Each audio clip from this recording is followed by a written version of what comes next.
Good morning class. Class कैसे हैं आप? आई होप आप अच्छे होंगे। Class it's VK Mishra from vision T24। Class हम आपको पता है कि हम लोग ग्रामर की एक सीरीज चला रहे हैं जिसमें हाई स्कूल इंटरमीडिएट का कंप्लीट ग्रामर का पैकेज है, जिसमें इंटरमीडिएट इंग्लिश में लास्ट सेशन सिंथेसिस का था, जिसमें हम लोगों ने combining of simple sentences to complex sentence किया था। और हम लोगों ने एडवर्ब क्लास डिस्कस की थी, और एडवर्ब क्लास में हम लोग अभी तक कर चुके हैं एडवर्ब क्लास ऑफ टाइम और एडवर्ब क्लास ऑफ प्लेस। ठीक है क्लास, आज के इस सेशन में हम लोग adverb class of reason discuss करने वाले हैं। तो लेट अस सी कैसे करेंगे।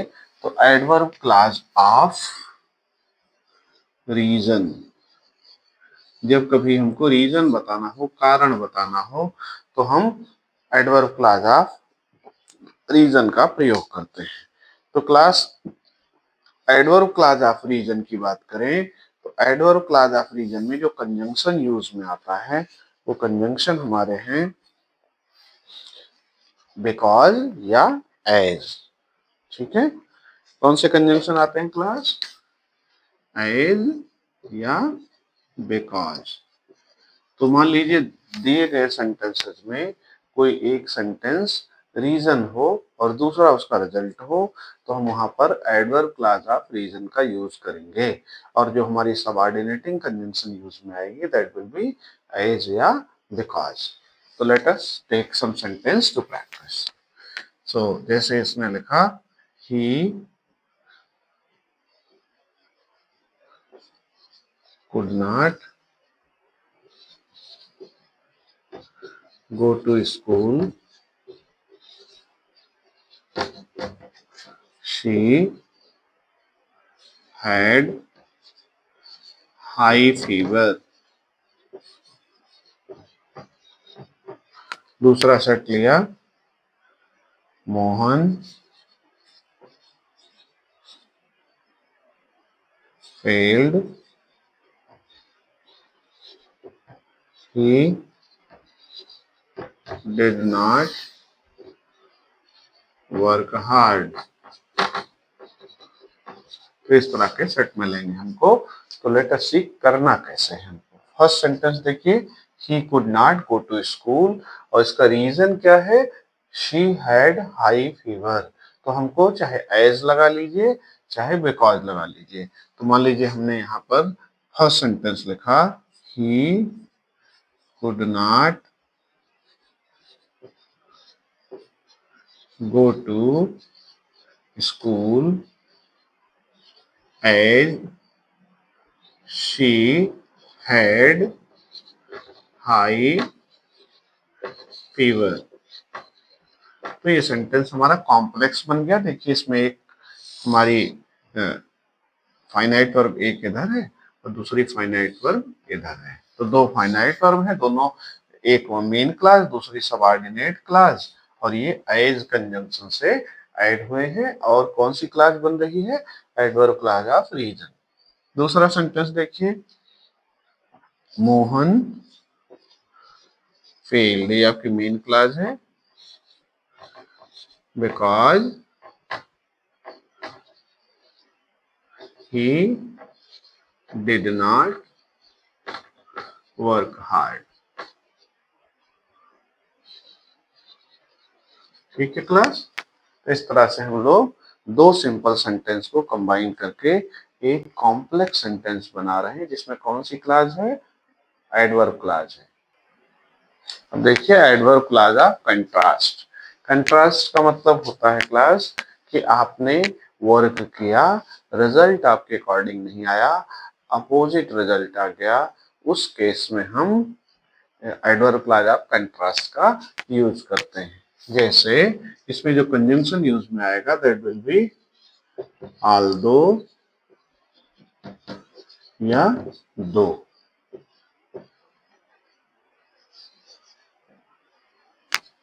मान लीजिए हमने एक सेंटेंस लिखा, he worked hard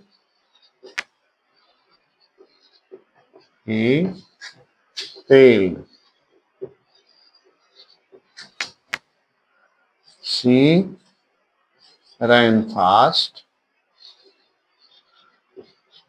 She missed the train.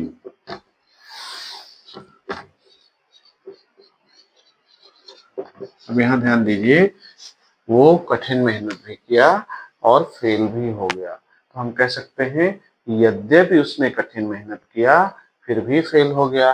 और यद्यपि के लिए हमको लगाना है although he worked hard, यहाँ कॉमा पुट करिए, he failed। ठीक है क्लास। दूसरा देखिए, she ran fast, she missed the train, यहाँ भी same condition, though she ran fast, she missed the train।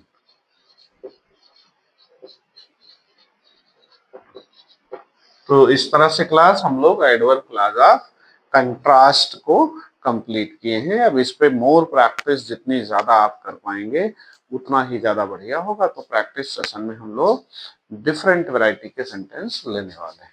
ठीक है। Adverb clause of comparison.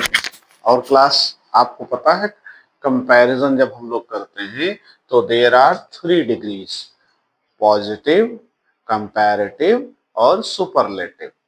तो यहाँ पर हम लोग मान लीजिए पॉजिटिव डिग्री का कोई सेंटेंस है, उसको कंपैरेटिव में या कंपैरेटिव को पॉजिटिव में चेंज करेंगे तो जो कंजंक्शन यहाँ पे यूज में आएगी वो होगी कंजंक्शन। कंजंक्शन कौन सी लगेगी क्लास? एज, डॉट एज या not so dot as. Dot का मतलब यहाँ कोई वर्ड होगा या देन का प्रयोग करेंगे। कंपैरेटिव डिग्री के बाद देन लगेगा। ठीक है। तो लाइए कुछ सेंटेंस देखते हैं। Mohan is tall boy. His friend is equally tall.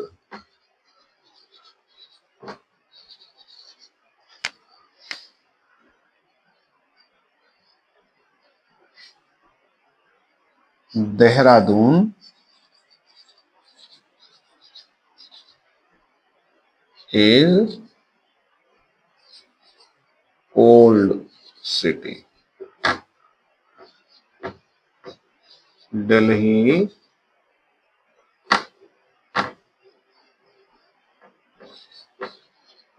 is not cold. इस तरह से हम लोग सेंटेंस लिखा हुआ मिलेगा जहां कंपैरिजन हो रहा होगा तो इनका यूज करेंगे। जैसे हमने लिखा Mohan is tall boy, his friend is equally tall. तो हम कह सकते हैं हिज फ्रेंड या मोहन्स फ्रेंड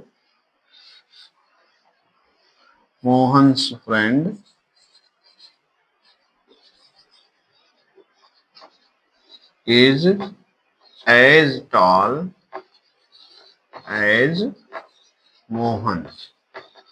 अब यहाँ पर आपका एक क्वेश्चन हो सकता है कि सर वर्ब तो एक ही है लेकिन दूसरी वर्ब है जो हिडन है, वो दिख नहीं रही आपको, वो है मोहन इज। यहाँ लगा है लेकिन वो दिखता नहीं है, दैट इज अंडरस्टूड।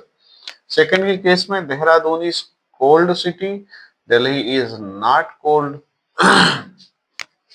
तो आप कह सकते हैं Dehradun is cooler than Delhi। मतलब दिल्ली इज यहाँ रहता है, वो आपको लिखा हुआ नहीं मिलेगा, अंडरस्टूड है। ठीक है। तो इस तरह से क्लास हम लोग क्या करेंगे, कंपैरिजन करेंगे तो एडवर्ब क्लॉज ऑफ कंपैरिजन बनेगी। Now take the next one, that is adverb clause of condition. Adverb clause of condition, और कंडीशन जब बनती है, शर्त लगती है, तो उसमें हम लोग जो कंजंक्शन यूज करेंगे वो अभी मैं नोट कर रहा हूँ, कंडीशन। और जो कंडीशन में हेल्पिंग वर्ब यूज होगी that will B if, unless या अनटिल। तो इनसे हम कंडीशन बनाते हैं, ठीक है। जैसे सेंटेंस लिखें, work hard you will succeed.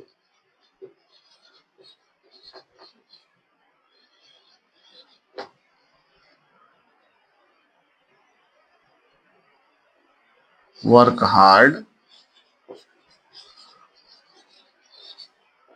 you may not pass.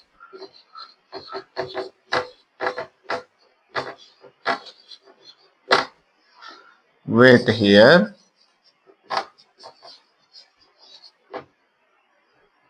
I will come. इस तरह के सेंटेंस अगर मिले तो आप समझ लीजिए कि यहाँ क्या लगना है क्लास, कंडीशन। तो देखिए, work hard you will succeed.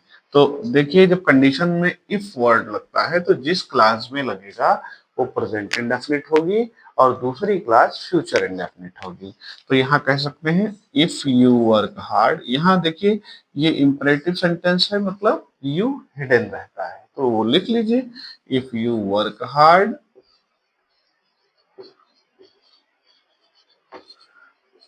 you will succeed। ठीक है। दूसरा देखिए, work hard you may not पास कह रहा है, अनलेस कर लीजिए यहाँ पे, unless you work hard. Unless में नॉट शामिल है, जब तक आप कठिन मेहनत नहीं करते you may not pass, you may not pass. ठीक है। और लास्ट सेंटेंस देखिए class, wait here I will come. तो आप कह सकते हैं वेट हियर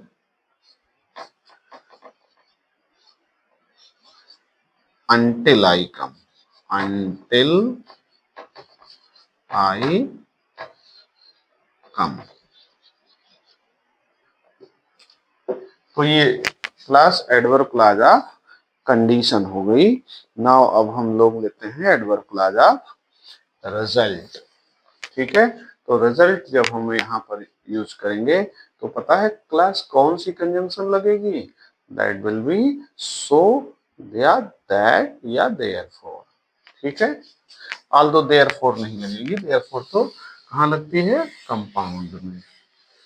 तो एडवर्ब क्लॉज ऑफ रिजल्ट में ध्यान दीजिएगा, और एडवर्ब क्लॉज ऑफ रिजल्ट में कंजंक्शन लगेगी सो या दैट। ठीक है। जैसे ही ran fast, he won the race, they practiced a lot, they got good marks। ठीक है। तो आप देखिए, इसमें हम क्या करेंगे, ही रैन फास्ट, ही वो बहुत तेज दौड़ा इसलिए वो रेस जीत गया, so he won the race. ठीक है, समझ में आ रहा है। दूसरा देखिए, they practised a lot, they got good marks, दे practiced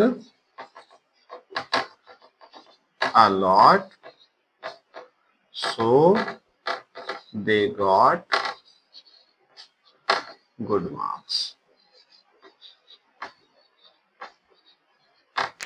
तो क्लास इस तरह से हम लोगों ने एडवर्ब क्लॉज ऑफ रिजल्ट भी कंप्लीट किया है।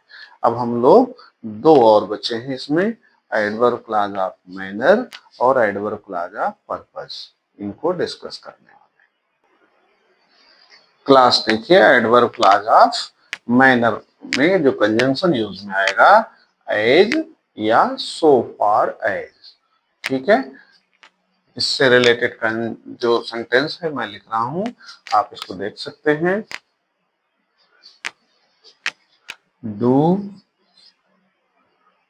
द प्रोजेक्ट, एक सेंटेंस, दूसरा है I tell you.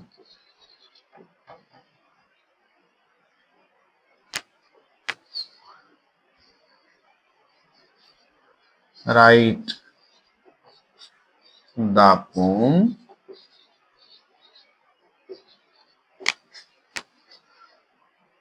She guides you. तो इस तरह के सेंटेंस हमको मिलेंगे। मान लीजिए हमने फर्स्ट सेंटेंस लिया डू द प्रोजेक्ट, तो ये मेन क्लॉज है, ऐसे लिख लीजिए डू द प्रोजेक्ट। अब यहाँ पर वैसे करो जैसा मैं कहता हूं, मैनर क्या है, जैसा, जैसे के लिए एज आई टेल यू, ठीक है। दूसरे केस में देखिए, write the poem, write the poem as she guides you, ठीक है क्लास। तो इस तरह से हम लोग एडवर्ब क्लॉज ऑफ मैनर के सेंटेंस देख चुके। Now we are going to move to the last, that is adverb clause of purpose. तो क्लास यहाँ पे देखिए, एडवर्ब क्लॉज ऑफ पर्पस में हम लोग कंजंक्शन जो यूज करेंगे that will B so that, in order that और लेस्ट का यूज कर सकते हैं। तो ऑप्शंस आपके पास हैं, तो लाइए सेंटेंस लिखते हैं। He ran fast. He wanted to win the race. Win the race. दूसरा लिखा,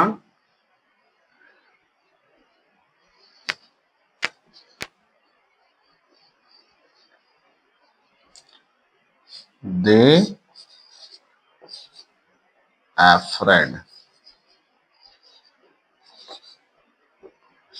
they should forget।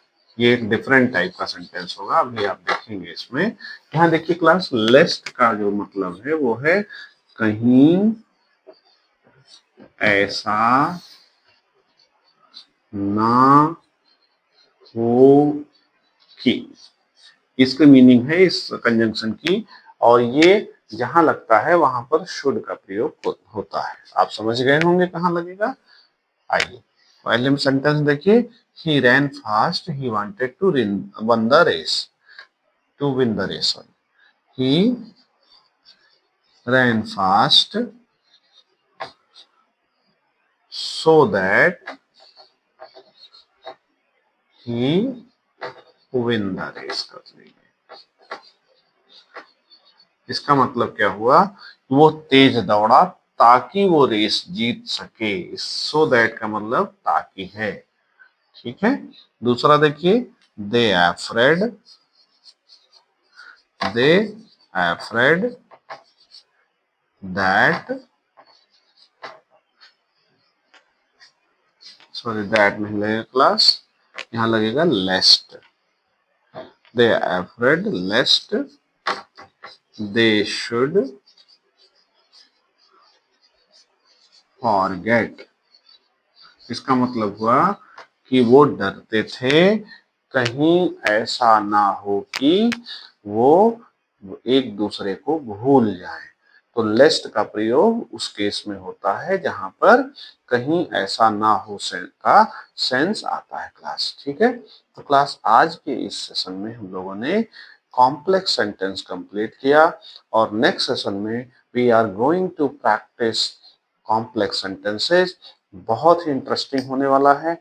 Next session आप जरूर देखें और क्लास अगर ये सेशन आपको अच्छा लगा, चीजें समझ में आई, तो आपको चैनल को सब्सक्राइब कर लेना है, वीडियो लाइक कर देना है और शेयर कर देना है अपने सारे दोस्तों के साथ। ठीक है, तो आज के लिए इतना ही। Thank you so much.